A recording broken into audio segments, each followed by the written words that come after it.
राज्य के पूर्व मंत्री बल्लारपुर विधानसभा के विधायक सुधीर मुनगंटीवार का जन्मदिन आज अनेक स्थानों पर भाजपा के पदाधिकारी तथा कार्यकर्ताओं ने हर्षोल्लास के साथ मनाया।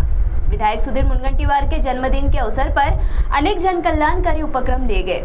चंद्रपुर में भी भाजपा के कार्यकर्ताओं की ओर से जन्मदिन के अवसर पर मरीजों को फल का वितरण किया गया। राज्य के पूर्व मंत्री तथा बल्लारपुर विधानसभा के विधायक सुधीर मुनगंटीवार का जन्मदिन आज संपूर्ण जिले में हर्षोल्लास के साथ मनाया गया और इस मौके पर अनेक कार्यक्रम लिए गए, जिसमें रक्तदान शिविर, रोग निदान शिविर तथा मरीजों को फल का वितरण आदि कार्यक्रम लिए गए और इस मौके पर भाजपा के पदाधिकारी तथा कार्यकर्ता बड़ी संख्या में मौजूद थे।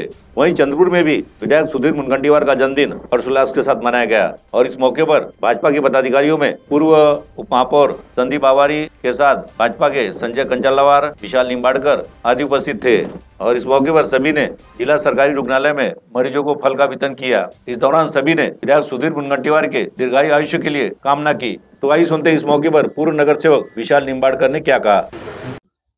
आज 30 जुलै महाराष्ट्राचे लोकनेते, विकास पुरुष, चंद्रपूरची शान बान शान असे आपले सर्वांचे लाडके नेते आदरणीय सुधीरभाऊ मुनगंटीवार यांचा वाढदिवस। या वाढदिवसांचा औचित्य साधून पूर्ण शहरभरात विविध ठिकाणी विविध कार्यक्रम राबवित आहे। सुधीरभाऊ मुनगंटीवार मित्र परिवार व भारतीय जनता पार्टीतर्फे ठिकठिकाणी कार्यक्रम राबविण्याचे ठरवले गेलेले आहे। कुठे रोग निदान शिबिर होत आहे, कुठे रक्तदान शिबिर होत आहे, तर कुठे फळ वाटप व कुठे बेबी किट वाटप।